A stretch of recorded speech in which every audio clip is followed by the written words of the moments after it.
trying to prepare the stream.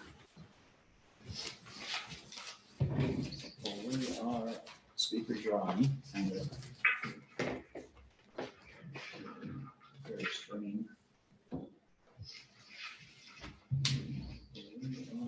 Speakers are on.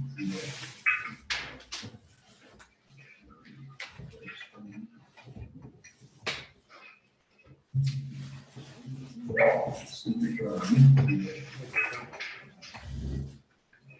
Yourself. What's that?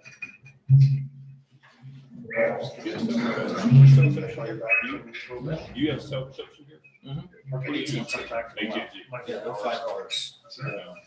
Verizon is pretty good. That's zero. Yeah. You have self-perception. That's way behind. Yeah. Yeah, we need to close the Verizon. That's what's making it work. You have self-perception. Yeah, we need to close the Verizon. That's what's making it work. You have self-perception.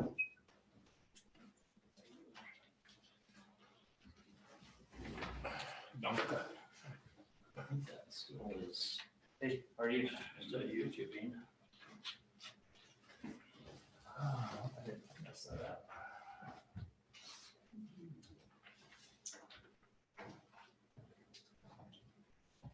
All right. Do you have any maps? Mr. Holmes? Got two of them in there. Try this out for Debbie. Get her, make sure she can hear us all right. Can you hear us all right, Debbie?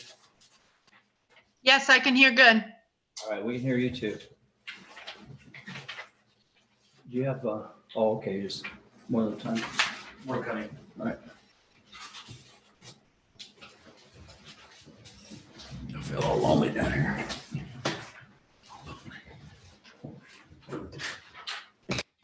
And there's no screeching, so it's good. We hear you loud and clear, Deb.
Travis, how you guys doing?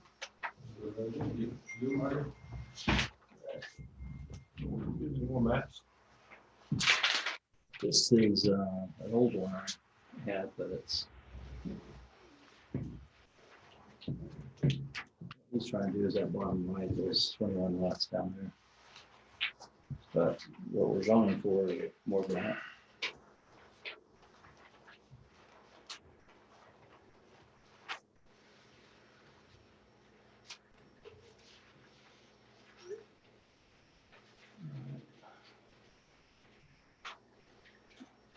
We have the recorder as well.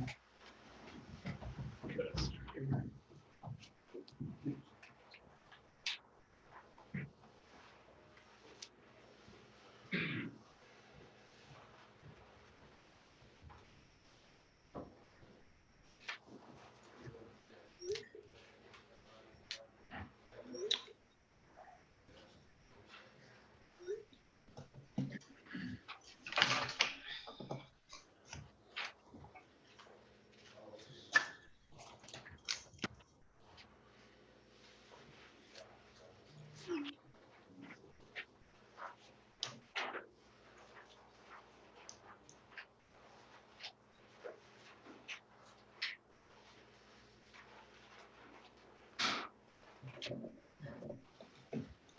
give this to you. Sure. One color, nice.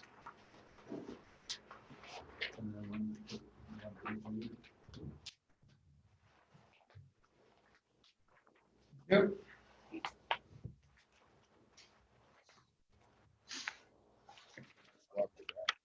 Oh, This is what we're doing.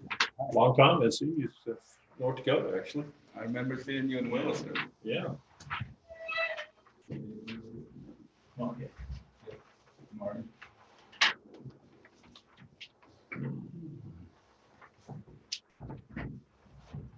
All right, let's go ahead and get going. So we'll call this meeting to order. This is the town council meeting, Wednesday, October 21st, 2020. We could all rise for pledge of allegiance. I pledge allegiance to the To the flag of the United States of America, to the to the republic for which it stands, one nation, under God, indivisible, with liberty and justice for all.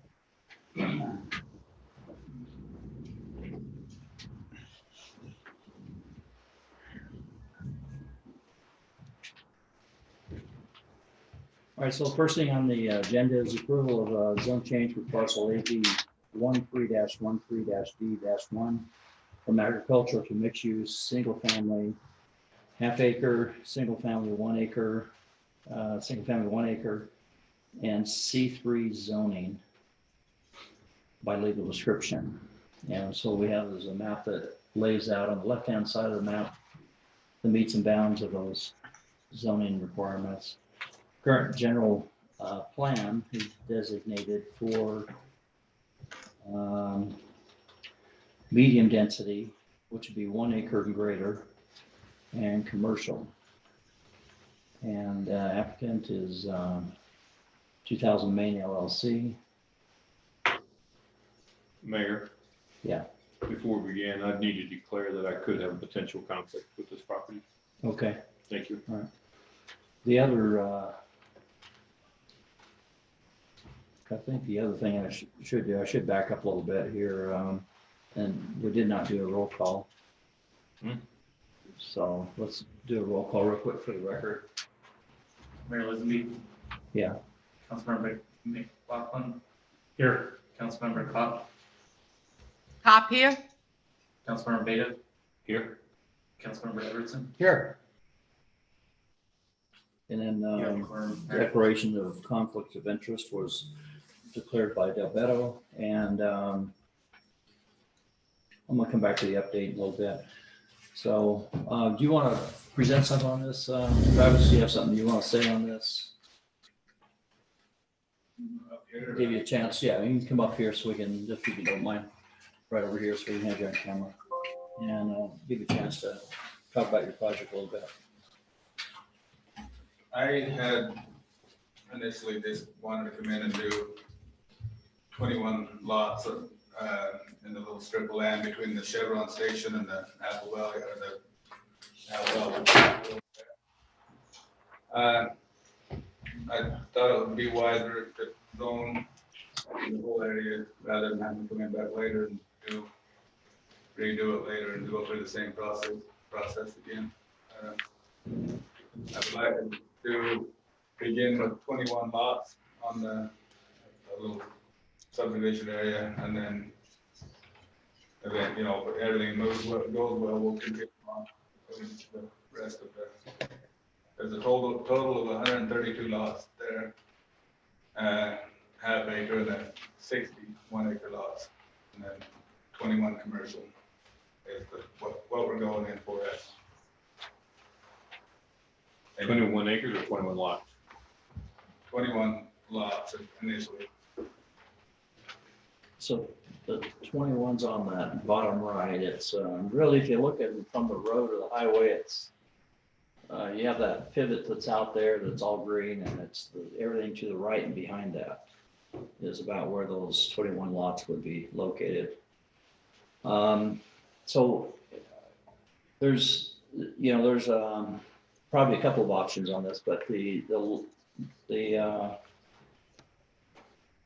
preliminary plat process requires that he come in with engineering drawings, quite a bit. It's not just a pretty picture from the plot process. And so he's talking about getting zoning so he can go and spend the money on that process of what we need to have in order to do that. So even if we say yes on a zone change, we still have right of refusal on things like road access or other items in the future that we don't have in front of us right now. So what's your feedback on this, Paul? Do you have any feedback or ideas? Debbie? Can you just go over again the amount of half-acre lots and what? 132 half-acre lots and 61 acre lots. And the commercial? Basically beginning with 21. Commercial is 21. That commercial would be 21 lots along the highway throughout time. Beginning it would just be 2 commercial lots. Thank you. I don't know if you guys saw an email.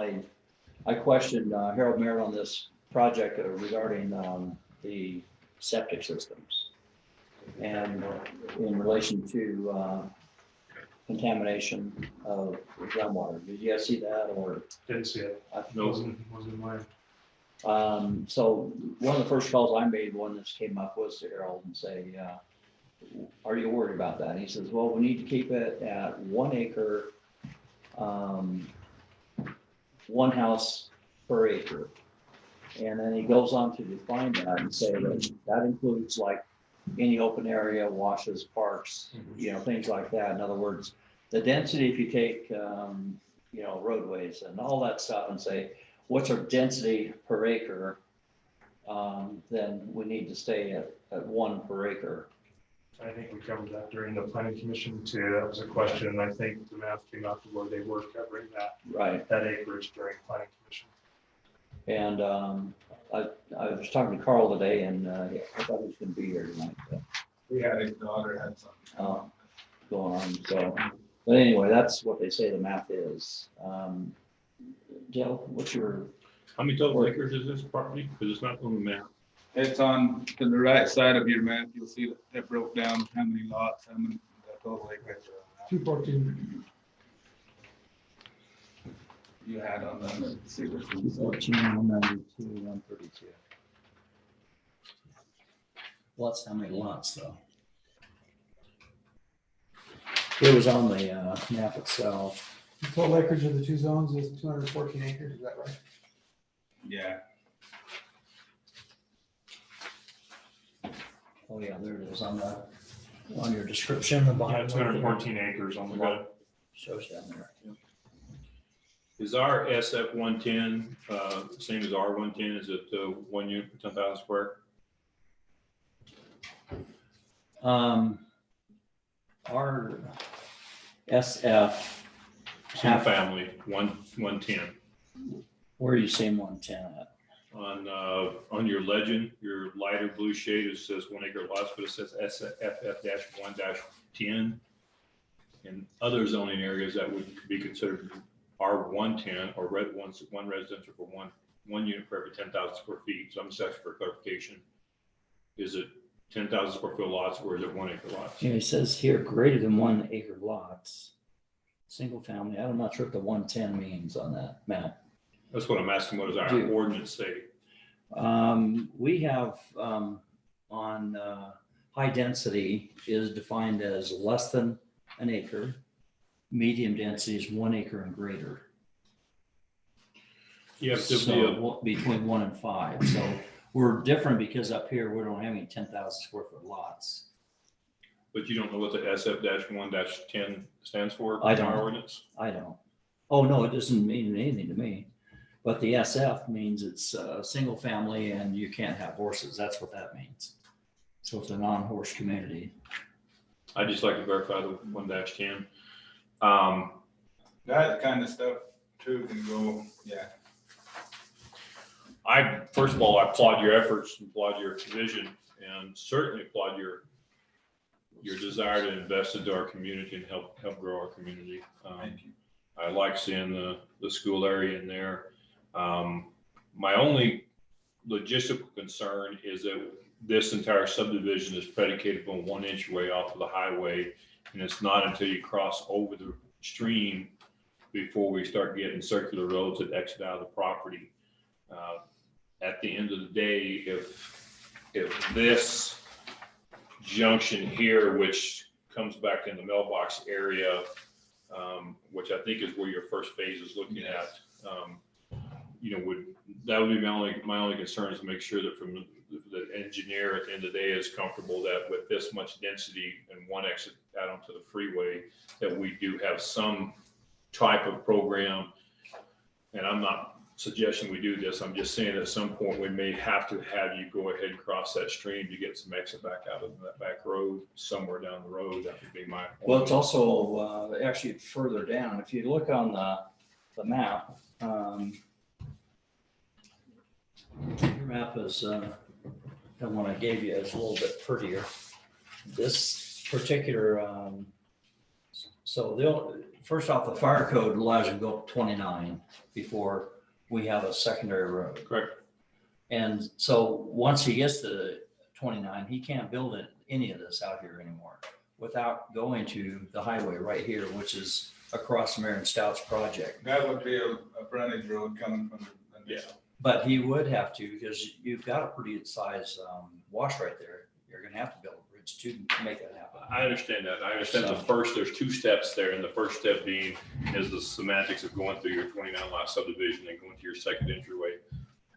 But when you get to the third element of that, with this much density, we may have to go work on something other than just a single entry to the freeway. That's all I'm suggesting, to remind you, throw it on your radar. Okay. That's all. Perfect. Again, I applaud your efforts, and from a resident standpoint, I appreciate it. I'd like to see some other taxes spread around other than just a gas station in my house. That's my comments. Thank you. Thank you. You have any questions or anything? I don't, we've been kind of covering everything. Okay. All right, thanks, Travis.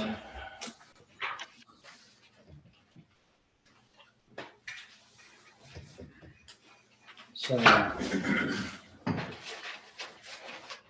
the Plan Commission recommended 4-0. Do you guys feel okay about this?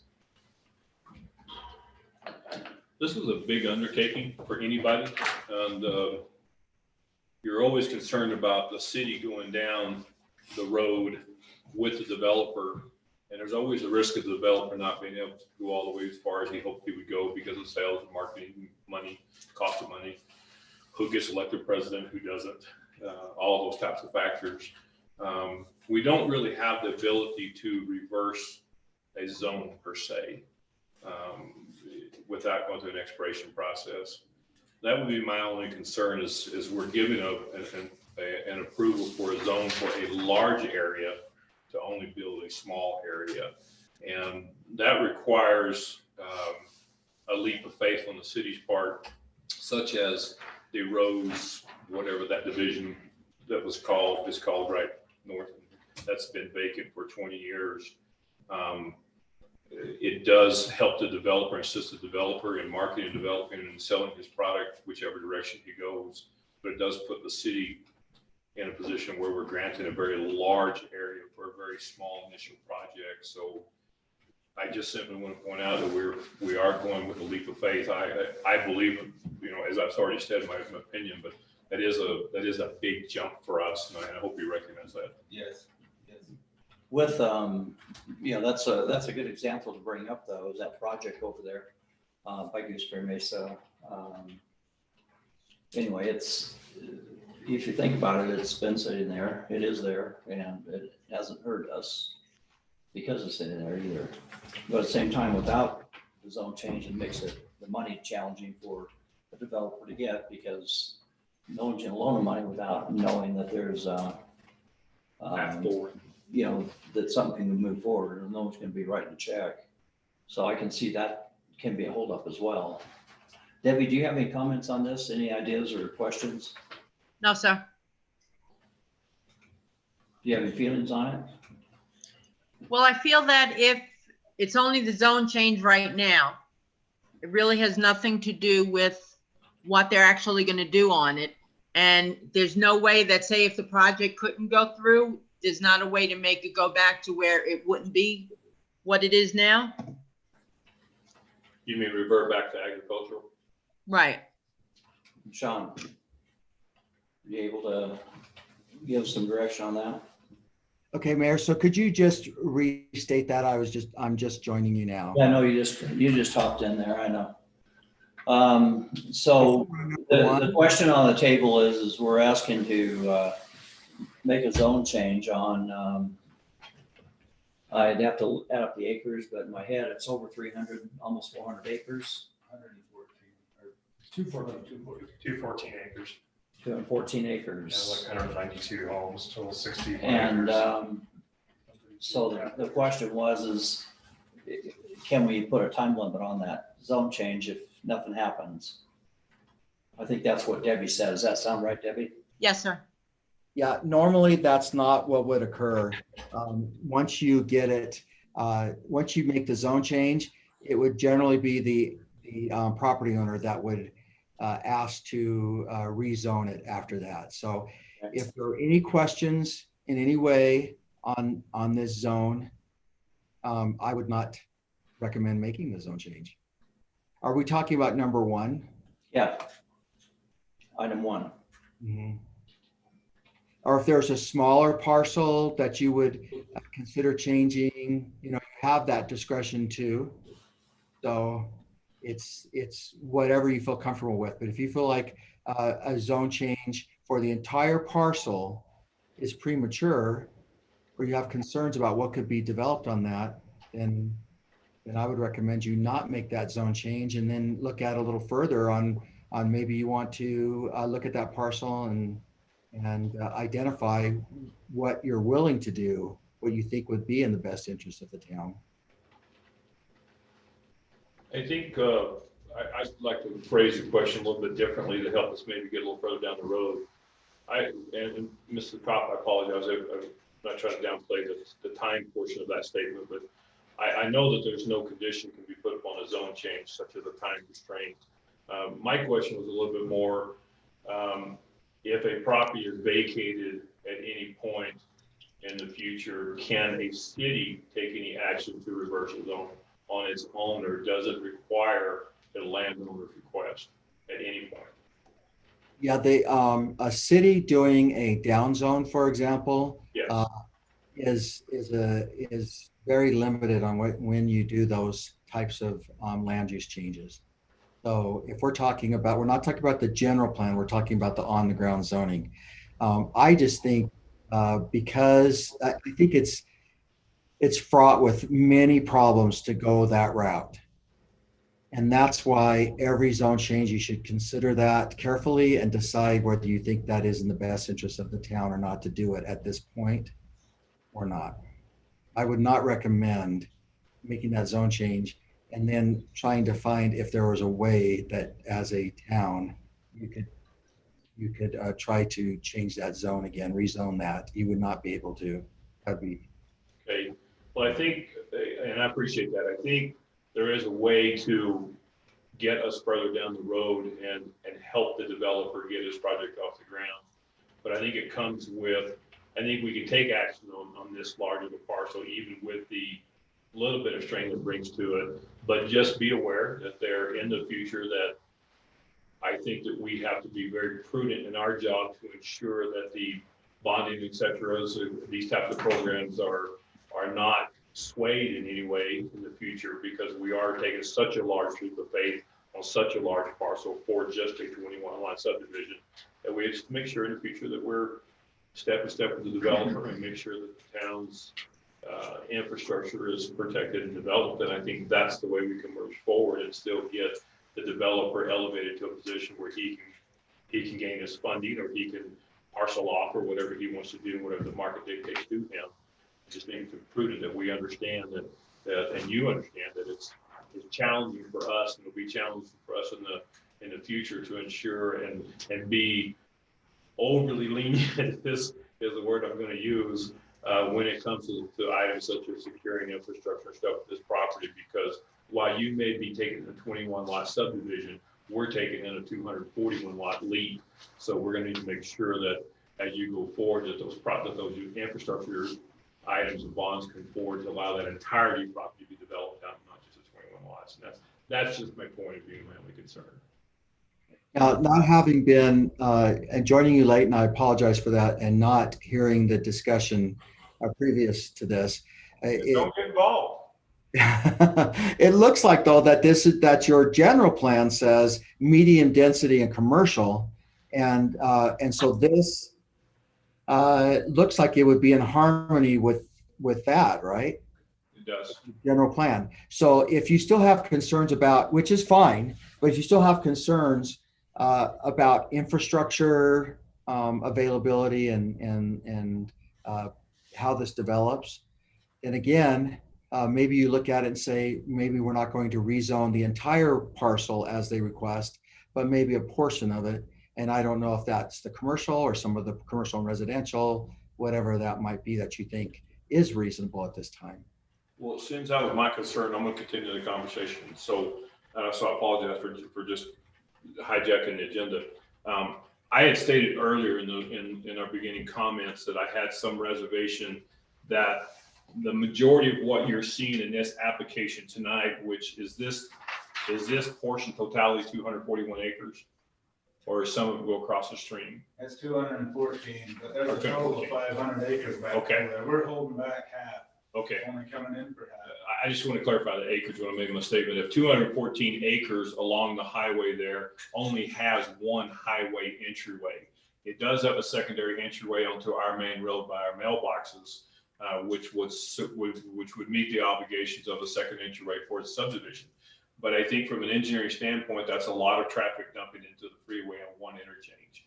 So my comment, what drove this comment, was to ensure that as we move forward, that we're going to need to push towards, I'm asking Mr. Holmes to concentrate and put on his radar in the future to drive that roadway across the stream as quickly as possible, as financially, when it's feasible in this project, to get more access deeper into the town and not dumping all the traffic out onto the freeway. And that was what was driving this. So there's no reservation other than just talking about it and clarifying it. And that's in that plat process, where we're gonna be looking at those things, and one of them is UDOT. They have strict guidelines on how close they want those entrances into the highway and what they allow. For example, I think there's a cattle kind of a gate that's closer to the mailboxes, but I don't think it's a legal distance from the other road. And UDOT, I don't think will ever allow us to ever develop that as a secondary way in or out of the subdivision. So we have two entrances on the highway because they want the fewer the better. They want frontage roads. They want two exits, which would be around the mailboxes and by Aaron Stouts. But it's problematic when you look at this property and you go down further towards the end on the far left, that end of the property is right at that dead man's curve. And you sure don't want an entrance in and out of there. UDOT's not going to approve something like that that's even further down. And then again, it's still probably not distance wise. Anything they would approve because of distance as well. They want at least 1,350 feet in between anything that intersects that highway. And they're big on having just the frontage roads. And that's stuff that we can cross when we're in the plat process as far as does it need to be a roundabout intersecting those, frontage roads or, whatever it is we're looking for, those can be addressed at that time. But to me, the biggest question is our general map says 1 acre or larger for lots. And he's asking to change the general map in our next item and approve the zone change to half-acre lots. And, the math comes out, according to Carl, I had a conversation with him today. He was trying to be here tonight, but he says that the math works out on the density, mostly because he gets to count the wash in there as well as part of that open space. And he says it's gonna work out on the density, but I don't have that in front of me. And so if you guys are okay with half acre lots up there, or do we, want to push to 1 acre lots? That's probably the bigger question. Debbie, what's your feeling on that? Are you okay with half acre, or would you rather see one? What's your feedback? Well, if the general map says 1 acre, That's our next item, is changing the general map to allow for the half acre. And that's why I want to bring it in part of the discussion. If you guys are okay with half acre, it works from Cedar Point where we have half acre lots, and it's really not going to be any different from that. But I just want to point out all the ins and outs of this. Paul, you got an opinion on this? No, there's a development across, they're trying to push through in the valley there, Jefferson. Jefferson Canyon, Jefferson Canyon. similar size, yeah. Yeah, Somerset, and the lots. He's got a mix as well. Yeah. The lots are actually moving. Yeah, lots are actually gonna be smaller there, so I don't have a problem with it. Okay. As long as it- All right. Well, I'm good. Half acre lots you're looking for, what's your width, your frontage on your half acres? They're all different sizes depending on how they lay in the land there. Again, I think he's going in the right direction, but I want to caution you that there are some semantical issues of this current layout that I'm not sure are going to meet standard. If you're going, I see one street over here that exceeds 12 or 13 lots long, depending on how wide those are. So just be aware, we may have to make a couple adjustments as we go along. That's all. so someone want to do a motion on this, some kind? If you guys are okay with it, or do you want to, there's some further discussion?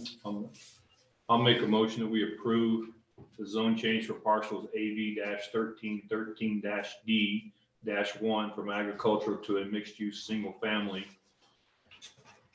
half acre, single family, 1 acre, and C3 zoning division by legal description, current general, with the exception, I would like to point out that the zone change is requiring half acre lots in the first stage and not the second stage of this approval process. If you look at in the way, at least the way we've titled it in our plan or in our agenda item tonight, you had just mentioned that we would address and change it to half acre zones in the second part of the approval process. That the first portion was a zone change only. Is that incorrect statement, or is this document incorrect? I don't think that's clear. That's So- not, yeah. And so if you are identifying an area where it's going to be half acre versus 1 acre, maybe you identify that area with some specificity. If there is a map or something in this packet that you want to refer to, if there's something that you could point to. And then also my next, I have another question, Mayor, and that is this motion still saying that overall the densities between the half acre and 1 acre lots still has to be what our ordinance defines as medium density? It cannot go past the medium density. And that was going to be the second half of the motion. I just wanted clarification on the half acre lot first, because the mayor did state that we would have a second. Yeah, I was thinking that we had a general map change, but I can see it's not down here. But our agenda just says that it's a zone change to these items. And at first, I'm not sure we can do that. Can But we? our density is to, like Sean said, is our density is still going to be 1 home per acre Overall density, you mean? overall So density. you have 214 acres, Yeah. you're not exceeding 214 lots, but you're not factoring in the commercial into that. So if you extract the commercial out of that. No, we're not factoring commercial, we're just factoring in, So do you have an exhibit that shows exactly what you all want to do as half acre lots, what you want to do as 1 acre lots, and what area is C3? Because that's what you're doing right now. Colors on there. yeah, we have it defined and by meets and bounds and by color on our map. And which map is that? Because I've got some in here. And so I think you want to be as specific as possible, identifying which exhibit shows those 1 acre, half acre, and C3 areas. And do you agree with those? And is that what you want to do? Okay. Let me rephrase my first question to you. Before we go forward, can you identify or interpretate on the application, or excuse me, on the exhibit map? And I have two maps, so I'm going to refer to, if you can see this one, you have this map? John? It's in his packet, but it's not as, yeah, it- So Mayor, if I could just do a point of order here. So there was the motion, which I wasn't sure was clear, and maybe I should have waited for you to get a second. And so was there a second on the motion? And then No. I haven't concluded the motion You yet. didn't complete the motion. I Or haven't concluded. you want to withdraw the motion and maybe we talk about it a little bit more? Okay, I'm withdrawing my motion. Okay, yes, okay. My So motion, not my emotion. So now, back- knowing that you need to be specific on this, and you move forward to question to the applicant.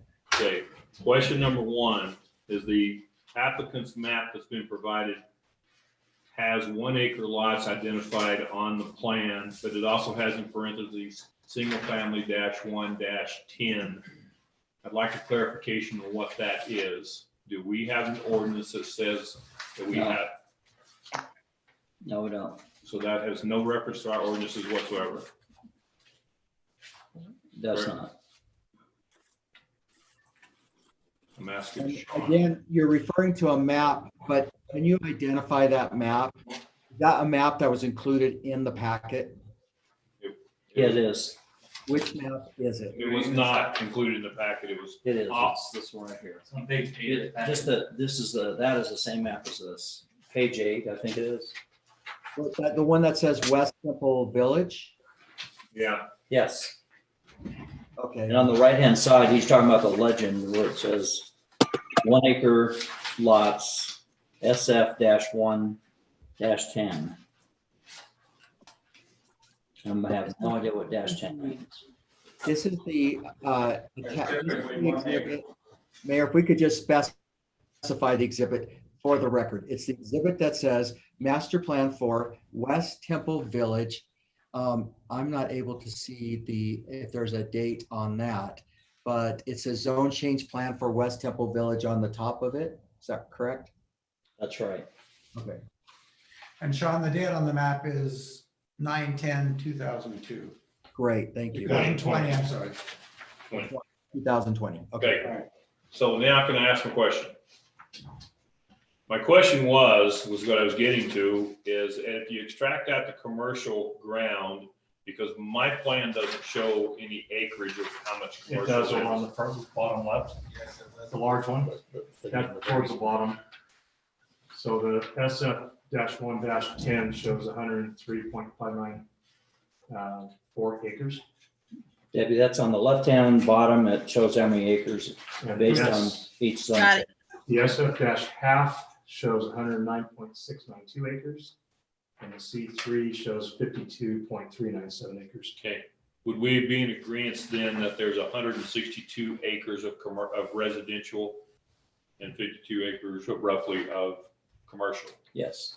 Okay, and the applicant's total request is for 162 total units, correct?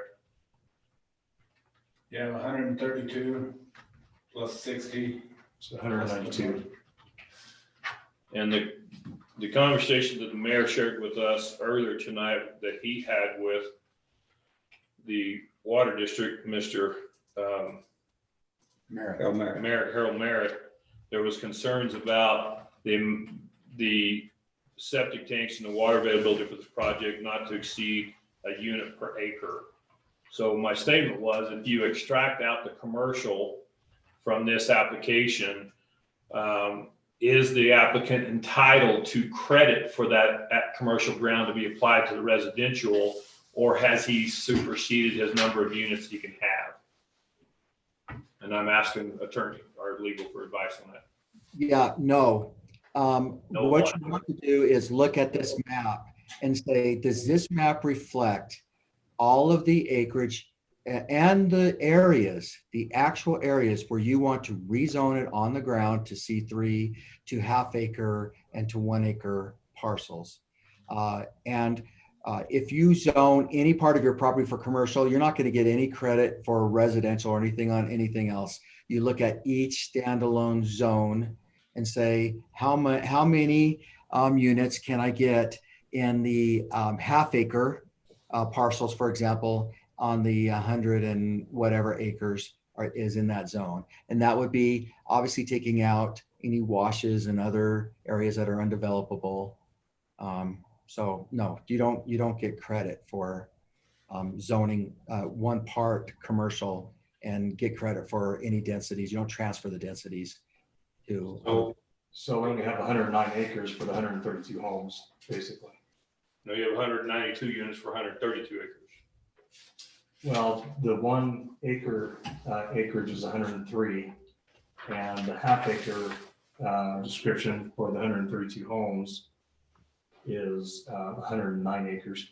Oh, 109, I'm sorry, they said 132, 190, sorry. Well, I think we were adding that up before, but we have 109 acres here for the half acre homes. And we have 132 homes for half acres.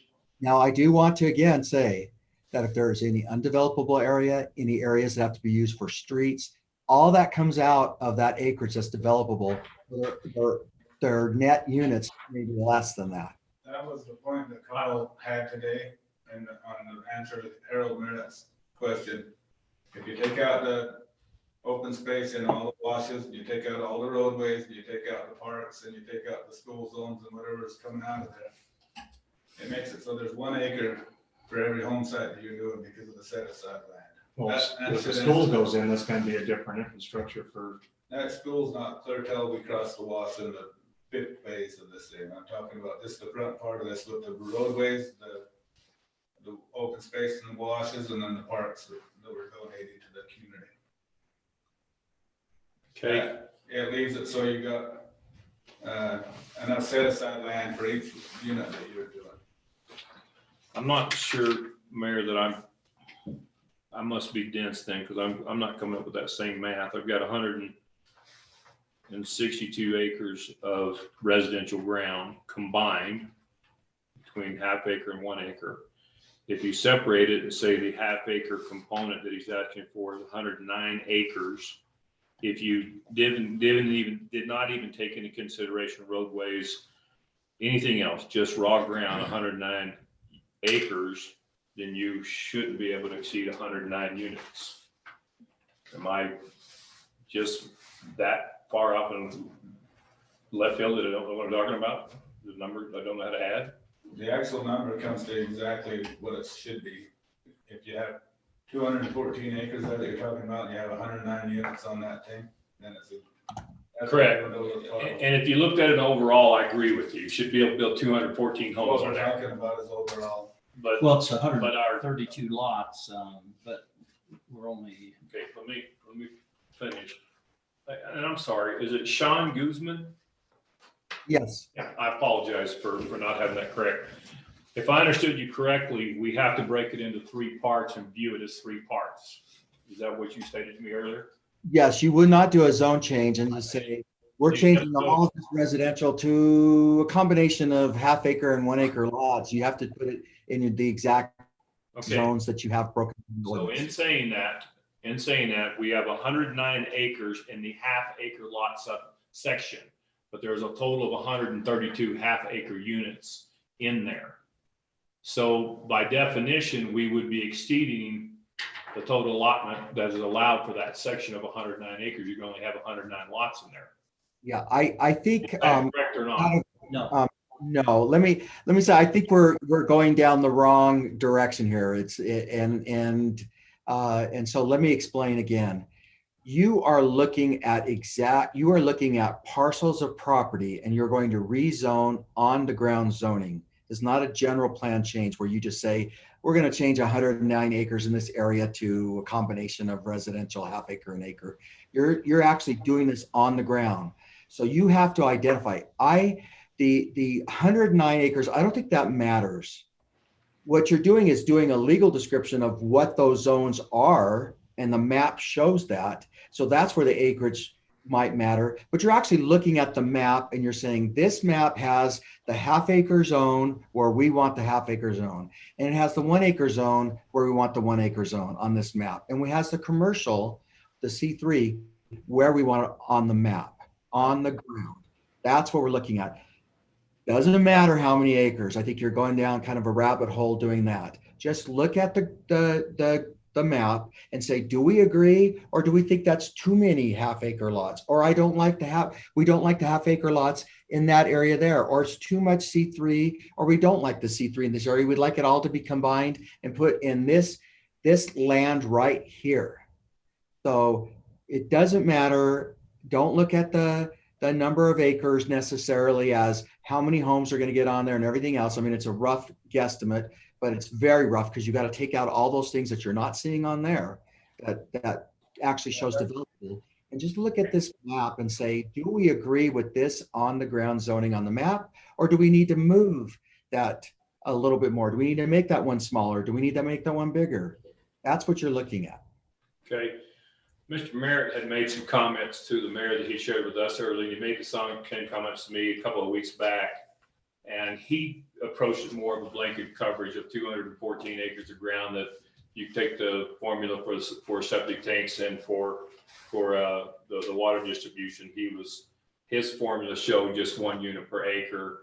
So I'm trying to clarify and marry his conversations with what we're looking at here tonight to make sure that we don't circumvent that. And if that were correct, then each section he would actually be entitled to 214 lots and not 162. And the last meeting when Harold was here, he said that he would leave that to the health department, and I think that's perfect. Okay. The other thing I'd like to bring up too, I'm just kind of looking over some of my notes on this, and the C3 zoning, why did you select that as opposed to C2? Any particular reason? I think it just leaves it open. It's a zoning that you can have so you can have dental offices, you can have any sort of little tenant improvement shops and bakeries, and it just leaves you a lot bigger playing field of what you can have out there if you wanted to have a little coffee shop or a restaurant or barber shop. Let me just read what a C3 says. The C3 zone, let me get the beginning. The object of the C3 general commercial zone is to provide space within the town where nearly all types of commercial goods or services may be provided. Since the zone permits such a wide variety of uses, the protective features which zoning normally affords to adjacent properties are mostly non-existent. Owners should develop and maintain their property in recognition thereof. The C3 general commercial zone should be located primarily or principally in existing communities and not along major highways. To maximize traffic safety, property owners should or shall provide access in a manner so forth. But when I looked through our chart of what a C3 zone allows, is you got to keep in mind we do have homes right across the street from there. One of them that's okay in a C3 zone is a body shop. And I can just see that being a problem for the guy that's living right across the street in a house. You mean because he's more concerned about hearing a hammer than a freeway? Yeah. That would be. Yeah. I'm just being facetious. Well, it's not only that, but it's also most body shops I drive by have got wrecks out there, and projects that are going to be underway and things like that. So I don't know. So anyway, I think we have some government over that in the future, though. So I think we can have. If it's allowed under the zoning, you have to allow that use. It would, in other words, if someone came in and wanted to put a body shop there and it was allowed in C3, you could not deny them for that if they meet all our chart shows permitted, not permitted, and this would be a permitted use. C2 would be, I think, a more appropriate where you can have, well, it's a slightly more restrictive. It gets rid of some of the things like body shops. The other stuff, almost everything that he would probably want to have there is allowable under the C2 zone. Do you have any objections to changing the C2? For example, when you get into the C3 is, it's like an air conditioning service kind of a company that's. I 100% agree with you. We want things that's gonna be friendly to the people that are coming into the community. Right, and C2 would be more of that, but it still allows bakeries and bike shops and, grocery stores. Those kind of things are friendly to a neighborhood compared to more commercial, light industrial things that you'll sometimes get in a C3 zone. But a lot of that stuff, I believe that we can get it right as we're going forward Right. to the construction part of what we're doing. Mr. Guzman, if you could follow along and correct me if I make a mistake, but I would like to make a motion, we approve the zone change for parcel AB-1313-D-1 from agriculture to a mixed use single family, including half acre single family, 1 acre single family, and C2 zoning division by legal description as identified in our exhibit provided to us tonight and dated 9, I believe that's 9/10/2020, while the job number is 276-015. Yes, that seems clear to me because you've got the legal descriptions on there. So I think that motion is clear. I'll second. There's no single family 1 acre, so we might want to pick the closest thing in your code and then go with that. Oh, we should have an SF1.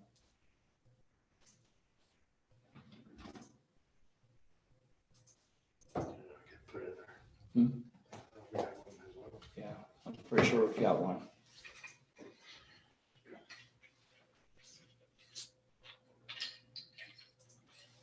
We did that back in 2018, trying to align where you could So have it's a just not neighborhood that, codified. That's possible. yeah, I think maybe it's under, anyway, I know it's on our general map as well. I'm comfortable we'll be able to find it because I'm sure that we do. Okay. Mr. Guzman, should something happen and we are vacant, that ordinance would be allowed to add that, or we would have to go through this process again? It's not in our ordinance, and I'm trying to pull up the ordinance here, but as I told the mayor, I have difficulty doing that. But if our zoning ordinance does not include the single family 1, then I'm wondering why this is actually before you. I would say no. You cannot make a zone change to something that is not. 40,000 square feet. Mhm. Okay.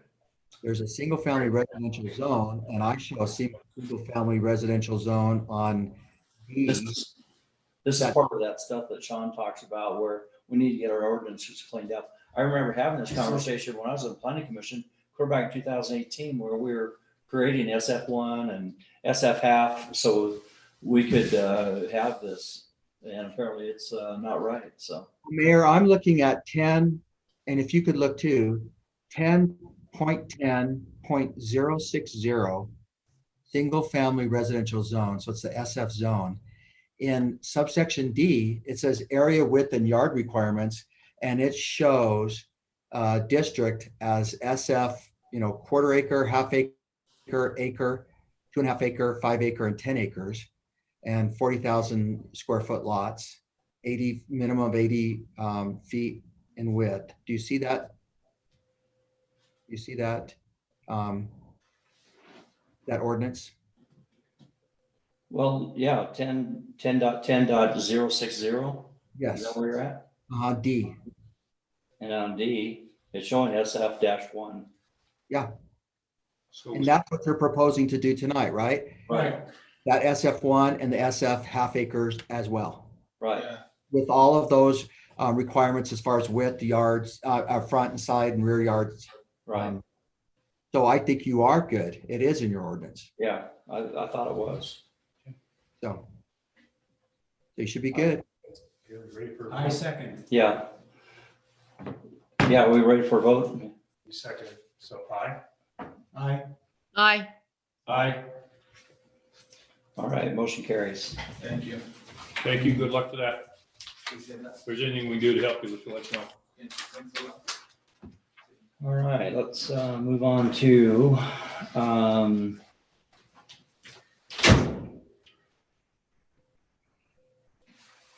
I think he slammed the door like he was mad at us.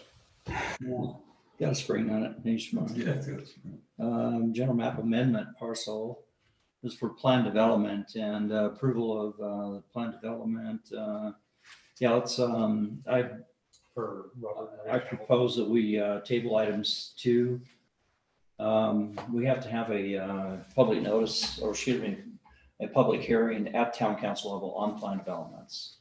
That's something that Forrest found for us today and sent an email on, and thank you, Forrest, for finding that. And so we'll table this for the next meeting, and we'll get it noticed ahead of time for public hearing on that. And there's some other, Do we have enough time to run a public hearing before our next meeting?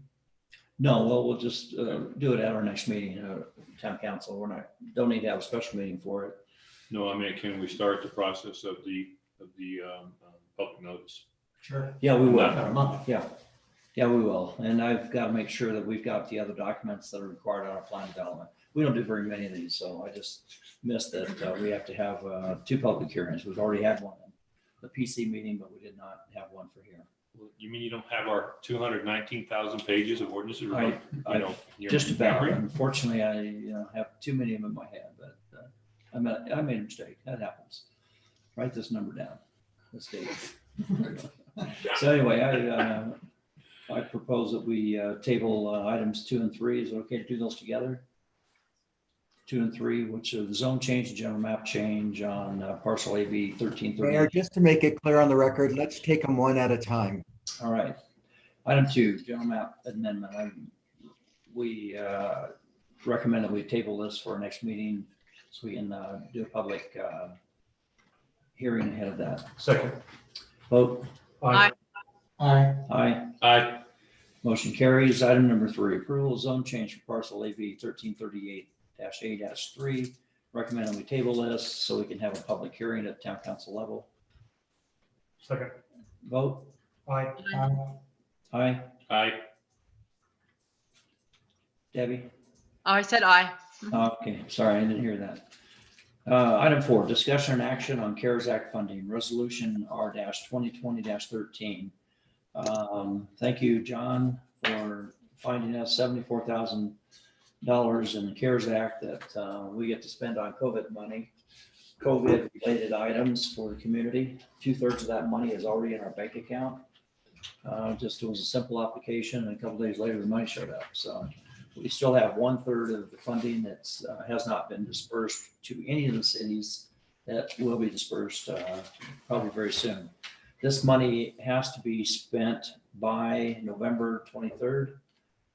I'm pretty sure on COVID-related items. A couple of the things that we were considering purchasing for COVID-related items would be to be able to close our office and still operate.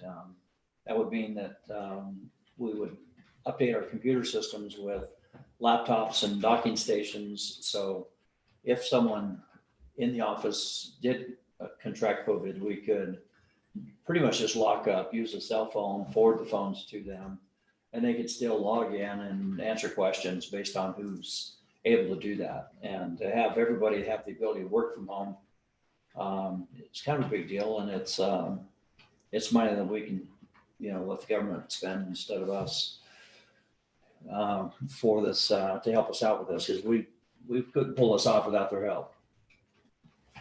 Any questions on that so far? Any feedback? So we've included in here an estimate from Dell Computers of what that might look like. I think it's around $14,000, and maybe it's a little higher than that. I think you were adding another workstation or something in that for the fire chief, and what's that total? Do you remember what that total number is? It's gonna be about 15,000. So around 15,000. What we would do and what we're asking for today is in a resolution that we're going to put approximate numbers in here But because we only have until November, third week in November to spend the money. How many we have satellite not- stations? That's 5 stations altogether. So it's one for John, one for a new person that we're gonna be hiring, one for Michelle, one for myself, one for fire chief. And so I will be able to set up an office at the house as well. And so that allows everybody to work remote. We may not decide that we would rather prioritize the money someplace else and may not buy 5, but I want to get an estimate on what it takes to do 5 of them if we did it. This including the monitors, docking stations. Sean's still there. Anyway, so those items are, we would follow our purchasing policy where we get more than one bid. But we, for today, wanted to talk about what is possible to do with the money. If we don't spend it, that means we got to give it back. And we have till the 23rd to do it. And so we're wanting to talk about priorities in our office. The other item that has been brought up that we could consider doing is updating the office security systems because of being able to work away from the office, and because of COVID, I think it's important that we have a camera system that actually works. Some of these cameras, we got them all over the building, only about half of them are actually on because they're old enough that they don't operate properly. And I think having even some cameras out by our pavilion could protect us in some way, being able to keep an eye on what's going on in this day and age. So that's another possibility. One of the estimates that I got so far was I asked for someone to give me a ballpark number on what it takes. And we would still go through our purchasing policy where we do an RFP and actually ask for bids. So this number can change, but I asked for a ballpark high estimate and they came back around $14,000 to completely update everything, get rid of these cameras that are the old style BNC is what they call it, cabling, and they would update it with IP cameras that are 6 megapixels or greater. And that increases the detail to the point when you get outside that you can read a license plate. If you had to zoom in and blow it up or something, you have that ability. But that's a possibility that we could, something that I would have liked to have done anyway, but it's not on our budget, but I think we can relate that to COVID because of security and some of the riots and stuff that go on in our world today, that it'd be nice to be able to keep an eye on things. They provide us with a breakdown of approved items. Well, what I had them do is I walked them through the building and showed them where existing cameras were and where I felt there were blind spots. And one of the blind spots is the new bathrooms out here and also just the pavilion, where we're trying to capture the roadways on both sides, the pavilion itself, and camera directed towards the bathroom so you know who's coming and going out of there. So if we ever had to come back, we have some kind of problem or issues, we can go back and into the recording, and it's like an NVR type of DVR kind of recording. You can always back it up and take a look at what happened when and who did it. And so it replaced every existing camera we have, plus adding some cameras. And switching them from the old style BNCs over to the IP type of cameras, if you don't know much about them. What Dale's asking is if they'll pass muster as far as COVID use. Sean, do you have any feedback on that? I just wonder if they get, here's my question, is if they give us an approved or disapproved list anywhere, that which I hope they didn't. I misunderstood your question. I hope they didn't. Well, And you said you walked them through, you may have representative from the organization. well, we have the complete, law that we can read. Sean, what's your feedback on security and cameras? Yeah, Mayor, I think we need to discuss this a little more. They have given us guidance. Obviously, they can't list every single item that would qualify under this, but they have extensive guidance on what we should use as guidelines. I would like to have this discussion with you, you and your city administrator offline. And we can go through the items that you would like to purchase, and we could see if they qualify or not. And but there are other things that you may not be itemizing tonight that would qualify. And we discussed one of those, for example, and that is the law enforcement cost that we pay the county every month during this period. Well, this money has to be spent by, the CARES Act says by third week or so in November. Sean says that'll probably get extended till the end of the year. But Certainly we'll have. things like the county sheriff's department, we could, reimburse ourselves for during that COVID period. But that's, and that's a possibility. It's like, I don't know if you guys remember the train wreck we had on last planning commission meeting, the sound system. What a mess up that was. And we've fixed I'm it. sure if that would qualify, Mayor. So I think it's best that we have this discussion and we can go through the items that you would like to do, and we could and we could look at those. Okay. All right. So I'm happy to do that at another time. We do have a resolution on the table though.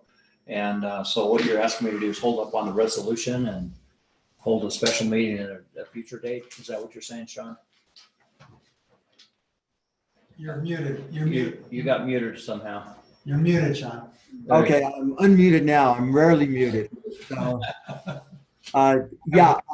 if you feel like these expenditures would need that action from the town, I'm not sure that it does from the town council, but we can take a look at that too and see if they need. Well, is it okay with you if we get some preferences from the council, so at least we have some direction? Absolutely. And that's kind of what I want to bring up was, what ideas didn't I think of that you guys can think of? One of them was the sound system. We spent some money and have decent microphones, and the system is rock solid now compared to what we had. These are all different microphones, and there's a mixing board down here that makes a difference, and it's just a requirement for Zoom meetings. So I'm going to say that's absolutely going to be an okay item. The fire department, we have some increased safety for our firefighters for the pandemic. So there's items there that I haven't got a list from Junior yet of what he feels is okay to do. The other one is an AED for the town offices, a defibrillator. I think that our town offices should have a wall-mounted AED, and I feel like that would be something that would be COVID related we can improve. We have a sanitizer station that finally came in. It's for, alcohol type of stuff. We were going to put by the door back here. It just got delivered, and I'll be bringing that back in for future meetings where people that come and go can clean up.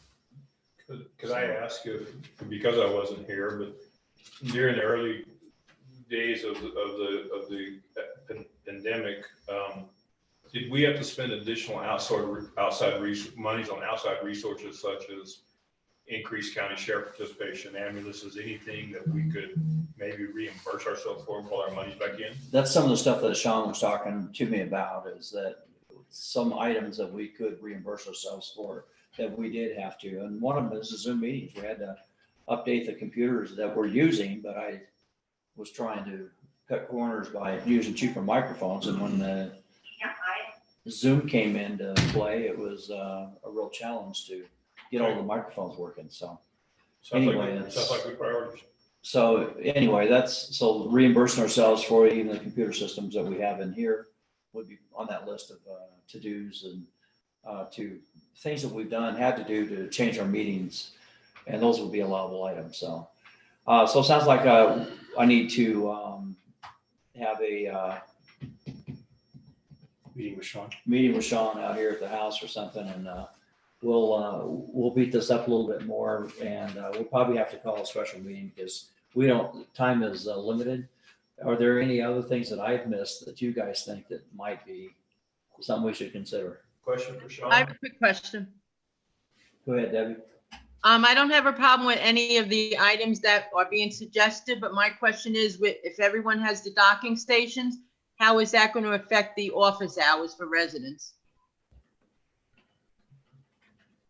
Well, that's exactly what we're talking about, is if we had COVID running rampant through our office, we would definitely be closed. You know, but that's not too much different from, I know City of Hurricane. I was working on a building permit during COVID time, and you couldn't let yourself in to go talk to anybody. You dropped off the plans at a certain place, and they came in later and got them from you.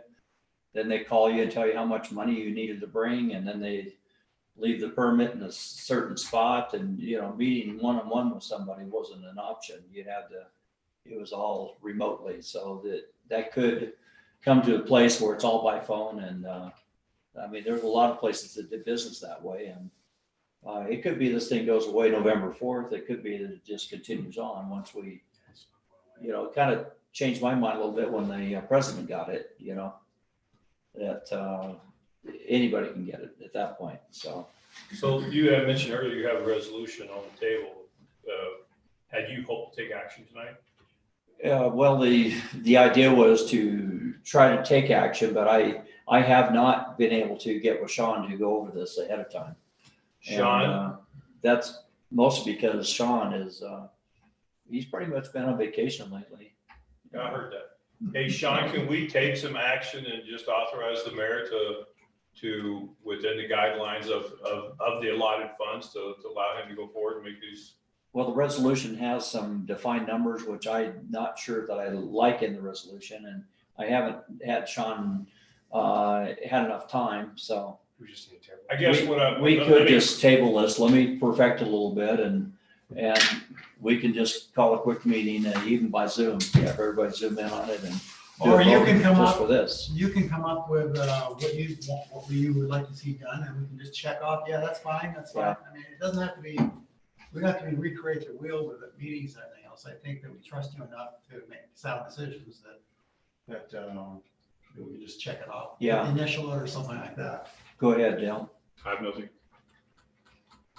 Mayor, when is your next scheduled city council, town council? It's a month out. That's why I was trying to do some action a day on it. Right. And so We have such a limited time. it is prior to the deadline, right? Yeah, Yeah. And so your resolution at that time, if you wish to take a resolution and feel that you need to have a resolution to authorize, I would recommend you simply say that the resolution would say in that meeting that you authorize the mayor to make the expenditures up to, and you have the total amount, including this third tranche that you're going to get. So let's say it's $18,000, up to $18,000 for COVID-related expenditures under the guidelines. And then it's not to exceed. And if you get up to that, fine. If it's under that, fine. But it just authorizes you to make those expenditures with those.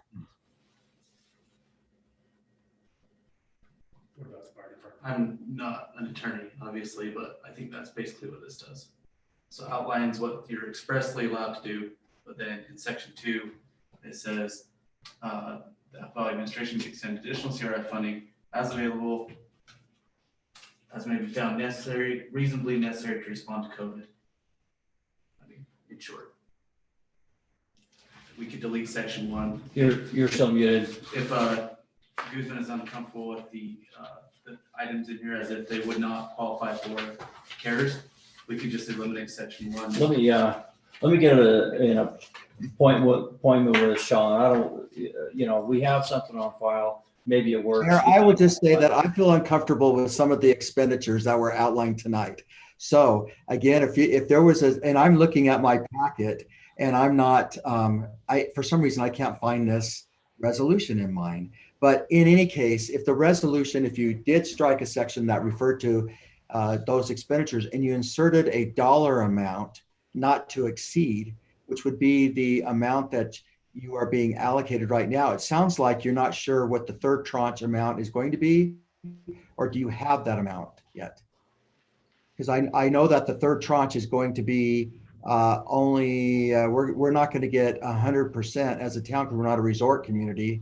The resort communities are getting an extra 11%. I'm not sure if they came out with those exact numbers yet or not. Okay, So I would say take the number you have, but if you feel like you need to have a resolution, it sounds like you'll need another resolution on the next. I think I would be more comfortable if I had spent some one-on-one time with you and talk about some of these expenses, but I do appreciate any feedback from the council regarding any other ideas that I haven't brought up. And I just thought it was a great opportunity to, purchase some COVID-related items that helps with our firefighters and without us having to write the check, letting the government help us out. So, and the resolution, by the way, Sean, is in the last of the packet. It's the final item in there. Okay. But you and I will get some time together. And Want to just table this and then we can have a quick Zoom meeting over it if we- after you're done with that, or? sounds like a reasonable alternative. We'll do a Zoom meeting once we have this nailed down a little bit further with some conversation with him. Yeah. So we can even have one even before next month. We just have Yeah. a quick Zoom meeting, get together. And we can even make go ahead and move ahead with this if everyone's agreeing on that Zoom meeting. And if we want to push this to our next meeting or something. But anyway, let me have some time with Sean. I'll see if I can get him to, he and I can get together sometime in the near future and go over this. And then, because I like to, St. George has gone through all of this. He understands it very well. And I really need his input on it. So. Okay, sounds good. All right, so let's table item, recommend that we table item 4, discussion action on CARES Act for a future meeting. I'll second. And vote. Aye. Aye. Aye. Aye. All right, motion carries. And let's see. We don't have That's planning commission you want to bring up? We got Michael down here, but I think Dale's the one that was at the meeting. I was there too, but Oh, we're, yeah. anything anybody wants to bring up on No, not really. Big Plains isn't here. And, all right, so public comments, anybody have any public comments? Don't have anybody that's from the public. We got Maria Campbell, I'm sure she's probably, she could unmute herself if she wanted to, but we got Robert here, so. You have any public comments you want to make? Okay. And anything from the council that I've missed? Nope. And we don't need a closed session. How about motion to adjourn? I make a motion, we adjourn tonight's meeting? And Second. second, vote. Aye. Aye. Aye. Aye. Motion carries. Thanks, you guys. John, what's your phone number? 801.